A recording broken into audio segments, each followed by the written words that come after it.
എല്ലുകളുടെ ആരോഗ്യം നമുക്കിന്ന് വളരെ ഇമ്പോർട്ടൻ്റ് ആണ്. കാരണം നമുക്ക് രണ്ട് കാലിൽ എണീറ്റ് നടക്കണമെങ്കിൽ നമുക്ക് എല്ലുകളും അതുപോലെ തന്നെ സന്ധികളും മസിൽസും എല്ലാം കൂടി ചേർന്ന് പ്രവർത്തിക്കുമ്പോഴാണ് നടക്കാറ്.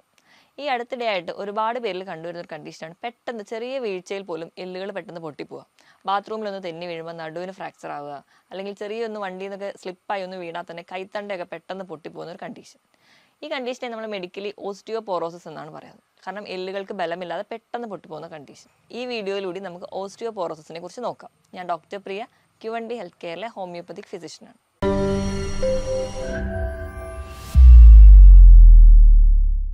എന്താണ് ഓസ്റ്റിയോപോറോസിസ്? ഓസ്റ്റിയോപോറോസിസ് എന്ന് പറഞ്ഞിട്ടുണ്ടെങ്കിൽ നമ്മുടെ സന്ധികളൊക്കെ ഉണ്ടാക്കിയിരിക്കുന്ന അല്ലെങ്കിൽ നമ്മുടെ എല്ലുകളൊക്കെ ഉണ്ടാക്കിയിരിക്കുന്ന കോശങ്ങൾക്ക് ഉണ്ടാവുന്ന വീക്ക്നസ്.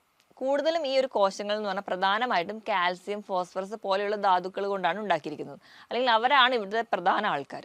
അപ്പം നമ്മുടെ പല കാരണങ്ങൾ, നമ്മുടെ ജീവിതശൈലിയിലുള്ള മാറ്റങ്ങൾ കൊണ്ടോ അല്ലെങ്കിൽ നമുക്ക് പല പോഷകക്കുറവ് കൊണ്ടോ പല കാരണങ്ങൾ കൊണ്ട് കൃത്യമായിട്ട് നമ്മുടെ ശരീരത്തിൽ കാൽസ്യം അല്ലെങ്കിൽ ഫോസ്ഫറസ് പോലെയുള്ള ധാതുക്കൾ എത്താതെ വരികയും അപ്പം അത് ദുർബലവരാവുകയും അത് പെട്ടെന്ന് പൊട്ടിപ്പോവുകയും ചെയ്യും. അപ്പം നോർമലി നമുക്കറിയാം, നമ്മൾ കഴിക്കുന്ന ഭക്ഷണത്തിൽ നിന്ന് പല രീതിയിൽ നമുക്ക് കാൽസ്യം കിട്ടുന്നുണ്ട്. പ്രധാനമായിട്ട് നമ്മൾ പാല്, മുട്ട ഇവയൊക്കെ കഴിക്കുമ്പോൾ നമ്മുടെ ശരീരത്തിൽ കാൽസ്യം കിട്ടും. അപ്പം നോർമലി ചെയ്യുന്നതെന്ന് വെച്ചിട്ടുണ്ടെങ്കിൽ നോർമലി നമ്മുടെ ബ്ലഡിൽ ഒരു മിനിമം കാൽസ്യം ലെവൽ വേണം. അത് മെയിൻറ്റെയിൻ ചെയ്യും. അതിൽ കൂടുതൽ കാൽസ്യം വരുമ്പം ഇത് എല്ലുകളിൽ പോയി അടിയുകയാണ് ചെയ്യുക. അതുപോലെ തന്നെ എപ്പോഴാണോ നമ്മുടെ രക്തത്തിൽ കാൽസ്യത്തിൻ്റെ ലെവൽ കുറയുക, ആ സമയം തൊട്ട് നമ്മുടെ എല്ലുകളിൽ നിന്ന് ഈ കാൽസ്യം ബ്ലഡിലേക്ക് വലിച്ചെടുക്കുകയും ചെയ്യും. അപ്പോൾ നമുക്ക് ആവശ്യത്തിന് ബ്ലഡിൽ കാൽസ്യം വരാത്തത് വരുമ്പോഴാണ് കൂടുതലും എല്ലിൽ നിന്ന് വലിച്ചെടുക്കുകയും അത് വീണ്ടും എല്ല് വീക്കായി പോകാൻ കാരണമാവുകയും അങ്ങനെ എല്ല് ദുർബലരാവുകയും പെട്ടെന്ന് പൊട്ടിപ്പോവുകയും ചെയ്യും. അപ്പോൾ ഈ ഒരു കാരണങ്ങളാണ് പ്രധാനമായും പറയുന്നത്. ഈ എല്ലിൻ്റെ ഉള്ളിലുള്ള മജ്ജ അല്ലെങ്കിൽ മാട്രിക്സ് എന്ന് പറയുന്നത് പ്രധാനമായിട്ടും ഒരു 30 വയസ്സ് വരെയാണ് അതിൻ്റെ ഒരു കംപ്ലീറ്റ് ഡെവലപ്മെൻറ്റ് നടക്കുന്നത്. അപ്പോൾ ഈ ഒരു പ്രായത്തിൽ നമുക്ക് എന്തെങ്കിലുമൊക്കെ ഉണ്ടാകുന്നത്, അതായത് നമ്മൾ ജനിച്ചു തൊട്ട് ഒരു 30 വയസ്സ് വരെ നമുക്ക് എന്തെങ്കിലും പോഷകക്കുറവോ അല്ലെങ്കിൽ മറ്റു പല കാരണങ്ങളും മറ്റു അസുഖങ്ങൾ കൊണ്ട് കൃത്യമായിട്ടൊരു കാൽസ്യം നമ്മുടെ ശരീരത്തിൽ കിട്ടാതെ വരുന്നത് കൊണ്ടാണ് കൂടുതലായിട്ടും ഇന്ന് ഓസ്റ്റിയോപോറോസിസ് എന്ന് പറയുന്ന ഒരു കണ്ടീഷൻ ഉണ്ടാകുന്നത്. നമുക്ക് ഓസ്റ്റിയോപോറോസിസ് ഉണ്ടാകാനുള്ള കാരണങ്ങൾ എന്തൊക്കെയാണെന്ന് നോക്കാം. ഒന്നാമത് അമിതവണ്ണം തന്നെയാണ്. അമിതവണ്ണം മറ്റു പല ജീവിതശൈലി രോഗങ്ങൾക്ക് ഒരു കാരണമാകുന്നത് പോലെ തന്നെ ഓസ്റ്റിയോപോറോസിസിന് കാരണമാകുന്നുണ്ട്. കാരണം ആവശ്യത്തിന് അമിതവണ്ണം എന്ന് പറയുമ്പോൾ നമുക്ക് നല്ല ഭക്ഷണങ്ങൾ കഴിച്ചിട്ടായിരിക്കണമില്ല ഈ ഒരു അമിതവണ്ണം വന്നത്. നമ്മൾ ഹൈ കലോറി ആയിട്ടുള്ള ഒരുപാട് മധുര പലഹാരങ്ങളും പാനീയങ്ങളും ഒക്കെ കഴിച്ചിട്ടായിരിക്കും കൂടുതൽ പേർക്ക് ഈ അമിതവണ്ണം ഉണ്ടാകുന്നത്. ഇങ്ങനെ അധികമായിട്ട് ഈ ഹൈ കലോറി ഫുഡായിട്ടുള്ള മധുര പലഹാരങ്ങൾ, പാനീയങ്ങൾ, കാർബണേറ്റഡ് ആയിട്ടുള്ള ഡ്രിങ്ക്സ്, കോഫി ഇതൊക്കെ കൂടുതൽ കഴിക്കുന്ന സമയത്ത് നമ്മൾ കഴിക്കുന്ന ഭക്ഷണത്തിൽ നിന്നുള്ള കാൽസ്യം കറക്റ്റായിട്ട് നമ്മുടെ ശരീരത്തിൽ എത്താതെ ഇരിക്കുകയും കാരണം ആ ഒരു കറക്റ്റായിട്ട് കാൽസ്യം അബ്സോർപ്ഷൻ നടക്കാതെ വരികയും ചെയ്യും. അപ്പോൾ ഇങ്ങനെ ഇത് ഒരു കാരണമായതുകൊണ്ട് തന്നെ വേണ്ട രീതിയിൽ കാൽസ്യം എത്തുന്നില്ല. പിന്നെ നമ്മുടെ ജീവിതശൈലി എന്ന് പറയുമ്പോൾ നമ്മൾ കൃത്യമായിട്ട് വ്യായാമമൊന്നുമില്ല. ഇപ്പം നമ്മുടെ ഒരു വീട്ടിലെ തന്നെ ഒരു റൂമിൻ്റെ വാതിൽ നല്ലപോലെ തുറക്കുന്നില്ല, അല്ലെങ്കിൽ എന്നും ഉപയോഗിക്കാതിരുന്ന് കഴിഞ്ഞാൽ കുറച്ച് കഴിയുമ്പോൾ തുറക്കുമ്പോൾ ഒരു സൗണ്ട് കേൾക്കും. ഇതുപോലെ തന്നെയാണ് നമ്മൾ പ്രത്യേകിച്ച് ജോലിയൊന്നും ചെയ്യുന്നില്ല, ആ ഒരു സെഡൻഡറി ലൈഫാണ് നമുക്കെങ്കിൽ നമ്മൾ പതുക്കെ നമ്മുടെ ജോയിൻറ്റ്സ് അല്ലെങ്കിൽ നമ്മുടെ ബോണൊക്കെ ചെറിയ ഒരു അനക്കങ്ങൾ പോലും അത് ഭയങ്കര ദുർബലരാവുകയും അത് പെട്ടെന്ന് പൊട്ടിപ്പോവുകയൊക്കെ ചെയ്യും. അപ്പോൾ കൃത്യമായിട്ടൊരു വ്യായാമം ഇല്ലാത്തത്, കൃത്യമായ ഒരു ഭക്ഷണ രീതി ഇല്ലാത്തത് കൊണ്ടൊക്കെ ഒരു കാരണമാണ്. ഇതോടൊപ്പം തന്നെ നമ്മൾ കഴിച്ച ഭക്ഷണത്തിൽ നിന്ന് കാൽസ്യം, ഇപ്പം നമ്മൾ ഒരുപാട് കാൽസ്യം അടങ്ങിയ ഭക്ഷണങ്ങൾ കഴിക്കുന്നുണ്ട്, പക്ഷേ എന്താ ഡോക്ടറെ എൻ്റെ എല്ലുകൾ ഇത്ര വീക്കാവുന്നതെന്ന് പലരും ചോദിക്കാറുണ്ട്. അപ്പോൾ ഈ കഴിക്കുന്ന ഭക്ഷണത്തിൽ കാൽസ്യം ഉണ്ടായതുകൊണ്ട് മാത്രമായില്ല, നമ്മൾ കഴിക്കുന്ന ഭക്ഷണത്തിൽ നിന്ന് കാൽസ്യം അബ്സോർബ് ചെയ്ത് അത് ശരീരത്തിന് വേണ്ട രീതിയിലാക്കാൻ വേണ്ടി വൈറ്റമിൻ ഡി വേണം. അപ്പോൾ പലരും ഇന്ന് പല കാരണങ്ങൾ കൊണ്ട് വെയിലത്തിറങ്ങാതെയും കൂടുതലും ഒരു വീടിൻ്റെ ഉള്ളിൽ ഇൻഡോർ ആയിട്ടാണ് നമ്മൾ കൂടുതൽ ആക്ടിവിറ്റീസ് ഏർപ്പെടാറ്. കുട്ടികളാണെങ്കിൽ പോലും ഫുള്ളി എൻഗേജ് ചെയ്യുന്ന ഇൻഡോർ ഗെയിംസിലോട്ടാണ്. നമ്മൾ പുറത്തൊന്നും വെയിൽ കൊള്ളാത്തതിൻ്റെ ഭാഗമായിട്ട് കൃത്യമായിട്ടൊരു കാൽസ്യം മെറ്റബോളിസം കിട്ടുന്നില്ല. അതുവഴി നമുക്ക് കാൽസ്യത്തിൻ്റെ ഡെഫിഷ്യൻസി ഉണ്ടാവാം. ഇതോടൊപ്പം തന്നെ നമ്മൾ പ്രായമാകുമ്പോൾ നമ്മുടെ ശരീരത്തിലെ എല്ലാ കോശങ്ങളും അതോടൊപ്പം തന്നെ പ്രായമായിക്കൊണ്ട് വരിക. അപ്പോൾ അവർക്കുണ്ടാകുന്ന നോർമൽ ആക്ടിവിറ്റീസ് അല്ലെങ്കിൽ നോർമലായിട്ട് ചെയ്യാൻ പറ്റുന്ന പല ഫംഗ്ഷൻസും കൃത്യമായി നടക്കാതെ വരികയും അതുവഴി നമുക്ക് ഈ ഓസ്റ്റിയോപോറോസിസ് ഉണ്ടാവാം. അതുപോലെ തന്നെ സ്ത്രീകളുടെ കേസ് എടുക്കുകയാണെങ്കിൽ ഞാൻ ആദ്യമേ പറഞ്ഞു, ആർത്തവ വിരാമത്തോടു കൂടിയാണ് കൂടുതലും സ്ത്രീകളിൽ ഓസ്റ്റിയോപോറോസിസ് കാണുന്നത്. കാരണം പീരീഡ്സ് നിൽക്കുന്നതോടെ നമ്മുടെ ശരീരത്തിൽ ഈസ്ട്രോജൻ എന്ന് പറയുന്ന ഒരു ഹോർമോണിൻ്റെ അഭാവം വരികയും അപ്പോൾ കറക്റ്റായിട്ട് നമ്മൾ കാൽസ്യം അടങ്ങിയ ഭക്ഷണം കഴിച്ചാൽ പോലും കറക്റ്റായിട്ട് ഒരു മെറ്റബോളിസം നടക്കാതെ വരികയും അതുവഴി അവർക്കൊരു കാൽസ്യം ഡെഫിഷ്യൻസി വരുന്നു. അത് നമുക്ക് ഓസ്റ്റിയോപോറോസിസിലോട്ട് പോകുന്നുണ്ട്. ചില അസുഖങ്ങൾ കാരണമാണ്, ഇപ്പോൾ ഹൈപ്പർ തൈറോയിഡിസം പോലെയുള്ള കണ്ടീഷൻസ് കൊണ്ട് വരാറുണ്ട്. അതല്ലാതെ തന്നെ ചില കിഡ്നി രോഗങ്ങൾ കൊണ്ട് കിഡ്നി രോഗങ്ങൾ ഉണ്ടാകുമ്പോൾ അവിടെ ഈ പറഞ്ഞ പോലെ ഒരു വൈറ്റമിൻ ഡിയുടെ ഒരു അഭാവം വരുന്നുണ്ട്. അതോടൊപ്പം തന്നെ കാൽസ്യം ഡെഫിഷ്യൻസി വന്നിട്ട് കിഡ്നി രോഗങ്ങളുള്ളവർക്കും ഈ ഒരു കാൽസ്യത്തിൻ്റെ അഭാവം വന്ന് ഓസ്റ്റിയോപോറോസിസ് കാണാറുണ്ട്.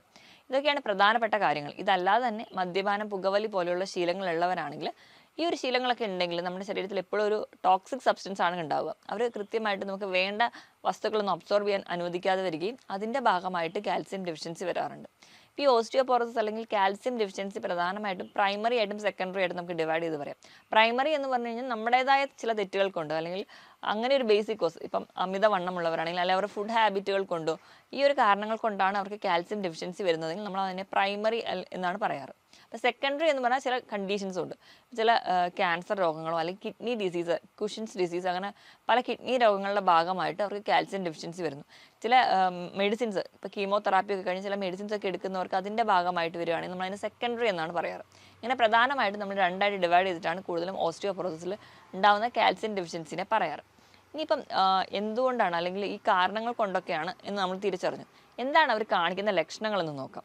നമ്മുടെ ഇടയിൽ തന്നെ പലർക്കും ചിലപ്പോൾ കാൽസ്യം ഡെഫിഷ്യൻസി ഉണ്ടാവും, പക്ഷെ നമ്മളത് അറിയാറില്ല. ചിലപ്പോൾ നമ്മളൊന്ന് വീണ് കൈയിൻ്റെ എല്ലൊക്കെ പൊട്ടുക, അല്ലെങ്കിൽ ഇനി അത് 1-2-3 തവണ അത് റിപ്പീറ്റ് ആകുമ്പോഴായിരിക്കും നമ്മൾ ബ്ലഡ് കാൽസ്യം ലെവലൊക്കെ നോക്കുക, അല്ലെങ്കിൽ ബോണ്ട് ഡെൻസിറ്റി ഒക്കെ നമ്മൾ നോക്കാറ്.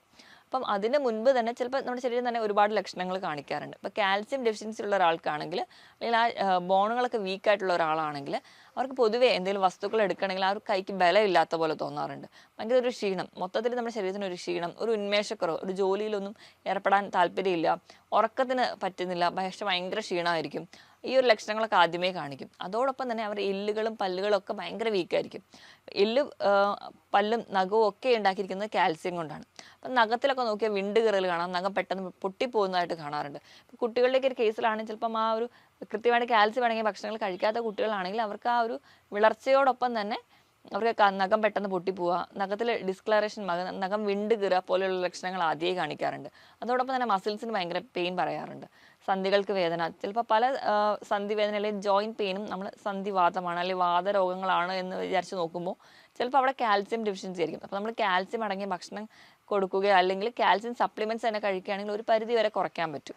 അപ്പം കൂടുതലും ഈ ഒരു ക്ഷീണം, കഴുത്തിനുണ്ടാവുന്ന വേദന, പിന്നെ ഈ എല്ലുകൾ പെട്ടെന്ന് പൊട്ടിപ്പോകുന്നതോടൊപ്പം എല്ലുകൾക്ക് പെട്ടെന്ന് തേയ്മാനം വരാറുണ്ട്. അപ്പോൾ തേയ്മാനം വരുമ്പോൾ നമ്മുടെ നടുവിൻ്റെ ഇടയിലുള്ള കശേരുകളുടെ ഇടയിൽ കാണുന്ന ഡിസ്കുകൾക്ക് തേയ്മാനം വരും. ഒരു 1/2 ഇഞ്ച് വരെ ആ ഒരു ഡിസ്കുകൾ തേഞ്ഞു പോകാമെന്നാണ് പറയുന്നത്. അതിൻ്റെ ഭാഗമായിട്ട് ചെറിയ രീതിയിലൊക്കെ നമുക്ക് പൊക്കക്കുറവ് കാണാറുണ്ട്. ഇതൊക്കെയാണ് പ്രധാനമായി കാണാറ്. കഴുത്ത് വേദന അല്ലെങ്കിൽ നടുവേദന, അതുപോലെ തന്നെ കാലിന് കഴപ്പ്, കാലിന് വേദന, മുട്ടുവേദന, ഇങ്ങനെ പല ജോയിൻറ്റ് പെയിൻ ആണ് കൂടുതലും ഈ ഒരു ആൾക്കാർ പറയാറ്. അപ്പം നമ്മളെപ്പോഴും അതൊരു എണ്ണയിട്ടോ അല്ലെങ്കിൽ തൈലം ഇട്ടൊക്കെ മാനേജ് ചെയ്യാൻ നോക്കും, അല്ലെങ്കിൽ ആ ഒരു ജോയിൻറ്റ് പെയിൻ എന്ന കാറ്റഗറിയിൽ മാത്രം കാണാറുണ്ട്. പക്ഷേ ഇവിടെ പ്രധാന കാരണം എന്ന് പറഞ്ഞാൽ കാൽസ്യം ഡെഫിഷ്യൻസി ആയിരിക്കും. അപ്പോൾ കാൽസ്യം കറക്റ്റ് ചെയ്ത് കഴിഞ്ഞാൽ ഒരു പരിധിവരെ നമുക്ക് ഈ കണ്ടീഷൻസ് കൺട്രോൾ ചെയ്യാൻ പറ്റും. ഈ ഓസ്റ്റിയോപോറോസിസ് എന്ന് പറയുന്ന കണ്ടീഷനും ഒരു പരിധിവരെ ജനറ്റിക് ആയിട്ടുള്ള റിലേഷൻ ഉണ്ട്.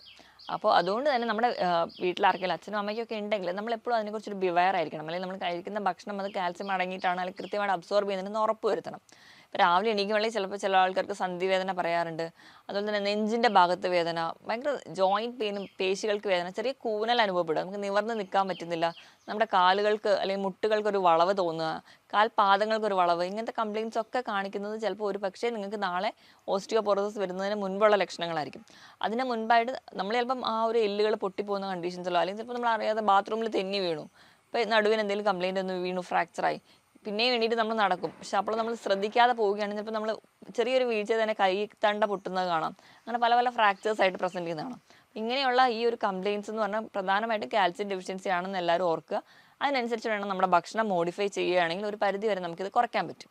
ഓസ്റ്റിയോപോറോസിസ് ഒക്കെ ആവുന്നതിന് മുൻപ് തന്നെ നമ്മുടെ ശരീരം കാണിക്കുന്ന ചെറിയ ചെറിയ ലക്ഷണങ്ങൾ, ഇപ്പോൾ നഖത്തിലുണ്ടാകുന്ന വിണ്ടുകീറലോ അല്ലെങ്കിൽ പൊട്ടലോ, റെക്കറൻ്റ് ആയിട്ട് നഖം പോയി വരിക, അങ്ങനെയൊക്കെ നിൽക്കുകയാണെങ്കിൽ നമ്മളത് ഡോക്ടറെ തന്നെ കൺസൾട്ട് ചെയ്യാൻ വേണ്ടി ശ്രദ്ധിക്കുക. ഡോക്ടറുടെ കൺസൾട്ടേഷൻ എടുക്കുമ്പോൾ ഡോക്ടർ ബ്ലഡ് റൂട്ടീനിൽ നമ്മൾ ബ്ലഡ് റൂട്ടീൻ ചെയ്യുന്നതിനോടൊപ്പം തന്നെ വൈറ്റമിൻ ഡി നോക്കാറുണ്ട്. അതോടൊപ്പം തന്നെ ബോൺ ഡെൻസിറ്റിയുടെ ഡെക്സാ സ്കാൻ ചെയ്യാറുണ്ട്. അപ്പോൾ ഒരു പാരമ്പര്യമായിട്ട് ഒക്കെ ഇങ്ങനൊരു കംപ്ലയിൻറ്റ്സ് ഉള്ളവരാണെങ്കിൽ അത് നേരത്തെ ഇടയ്ക്കൊന്ന് ചെക്ക് ചെയ്യുന്നത് വളരെ നല്ല, ഒരു 25-30 വയസ്സ് കഴിയുമ്പോൾ തന്നെ ഇടയ്ക്കൊക്കെ ഡെക്സാ സ്കാൻ ചെയ്യുന്നത് വളരെ നല്ലതാണ്. നോർമലി അതിൻ്റെ ഒരു റേറ്റ് എന്ന് പറഞ്ഞിട്ടുണ്ടെങ്കിൽ 0 ലെവലിലാണ് നോർമലായിട്ടുള്ള ആൾക്കാരിൽ നിൽക്കാറ്. അപ്പം ബോൺ ഡെൻസിറ്റി ആ ഒരു ടെൻഡൻസി ഉള്ളവർക്കാണെങ്കിൽ അത് നെഗറ്റീവ് വാല്യൂയിലോട്ട് പോകാറുണ്ട്. അപ്പം അങ്ങനെ ഒരു വാല്യൂ ഒക്കെ കാണിക്കുകയാണെങ്കിൽ എന്തായാലും ഡോക്ടറെ തന്നെ കൺസൾട്ട് ചെയ്യുക. ഡോക്ടറുടെ കൺസൾട്ടേഷൻ എടുക്കുകയാണെങ്കിൽ നമുക്ക് കൃത്യമായൊരു ഡയറ്റ് ഫോളോ ചെയ്യുക. അതോടൊപ്പം തന്നെ മെഡിസിനും കൂടെ കഴിക്കുകയാണെങ്കിൽ ഒരു പരിധി വരെ നമ്മുടെ എല്ലുകൾക്ക് ഉണ്ടാകുന്നതായ ബുദ്ധിമുട്ടുകളൊക്കെ കുറയ്ക്കാൻ പറ്റും. പിന്നെ എക്സ്റേ ഒക്കെ എടുക്കുകയാണെങ്കിൽ നമുക്ക് ഒരു പരിധി വരെ എല്ലിൻ്റെ തേയ്മാനോ അല്ലെങ്കിൽ എല്ലിലുണ്ടാകുന്നതായ ചെറിയ മാറ്റങ്ങളും കണ്ടുപിടിക്കാൻ പറ്റും. അപ്പം ഇനി നമ്മൾ എന്തൊക്കെയാണ് അതിൻ്റെ മാനേജ്മെൻറ്റ് സൈഡെന്ന് നോക്കാം. ഏറ്റവും ആദ്യം നമ്മൾ ഭക്ഷണത്തിൽ എന്തൊക്കെ മാറ്റം വരുത്തണം എന്നാണ് ആദ്യം തന്നെ നോക്കേണ്ടത്. നമുക്ക് എല്ലാവർക്കും അറിയാം കാൽസ്യം കുറയുക അല്ലെങ്കിൽ കാൽസ്യം വേണമെന്ന് പറയുമ്പോൾ നമ്മൾ ആദ്യമേ പറയുന്നത് പാലും മുട്ടയും കഴിച്ചാൽ മതി, അതങ്ങ് മാറിക്കോളും, അല്ലെങ്കിൽ കാൽസ്യം ഡെഫിഷ്യൻസി ഒക്കെ മാറിക്കോളും. പക്ഷെ നമ്മൾ ഓർക്കേണ്ടത് ഒരു ദിവസം നമുക്ക് വേണ്ട കാൽസ്യം ലെവൽ എന്ന് പറഞ്ഞാൽ 1 ഗ്രാമാണ്. അപ്പം നമ്മളൊരു ഗ്ലാസ് പാൽ കുടിച്ചു കഴിഞ്ഞാൽ അതിനകത്ത് 100 മില്ലിഗ്രാം മാത്രമേ പാലിൽ നിന്ന് കിട്ടുന്നുള്ളൂ. അപ്പം നമുക്ക് 1 ഗ്രാം വേണ്ടടുത്ത് 1 ഗ്ലാസ് പാൽ കുടിച്ചു കഴിഞ്ഞാൽ ഒരിക്കലും ആ ഒരു കാൽസ്യം ഡെഫിഷ്യൻസി മാറില്ല. അപ്പോൾ നമുക്കത് കൃത്യമായിട്ട് മാറണമെങ്കിൽ നമ്മൾ ഒരു ദിവസം ഒരു 1-1.5 ലിറ്ററോളം പാൽ കുടിക്കണം. അതെന്തായാലും നമുക്ക് പോസിബിൾ അല്ലാത്തത് കൊണ്ടും അല്ലെങ്കിൽ അത് കഴിച്ച് കഴിഞ്ഞാൽ നമുക്ക് മറ്റു ഗുണങ്ങളൊന്നും കിട്ടുന്നില്ലാത്തത് കൊണ്ടും പാല് മാത്രം കൊണ്ട് നമുക്ക് കാൽസ്യം ഡെഫിഷ്യൻസി മാറില്ല. പാലിനോടൊപ്പം തന്നെ അല്ല അതിനേക്കാളും കൂടുതൽ കാൽസ്യം റിച്ച് ആയിട്ടുള്ള പല ഭക്ഷണങ്ങളും നമ്മുടെ ഇടയിലുണ്ട്. പക്ഷെ നമ്മളത് വേണ്ട രീതിയിൽ കഴിക്കാത്തതുകൊണ്ടാണ് നമുക്ക് ഈ ഒരു ഡെഫിഷ്യൻസി വരുന്നത്.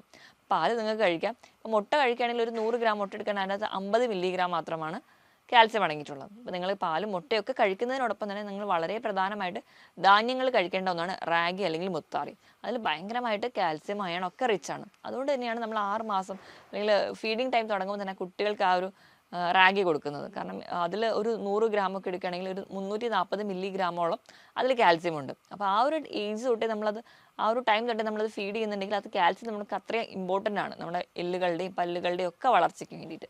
അപ്പം ഇതോടൊപ്പം തന്നെ ഇലക്കറികൾ കഴിക്കുന്നത് വളരെ നല്ലതാണ്. ഇലക്കറികൾ എന്ന് പറയുമ്പോൾ നമുക്ക് മുരിങ്ങയില, ചീരയിലയിൽ തന്നെ പൊന്നാങ്കണ്ണി ചീര, അഗസ്ത്യ ചീര, സ്വർണ്ണച്ചീര, അങ്ങനെ പല ചീരകളും പല ഇലക്കകളും കിട്ടാറുണ്ട്.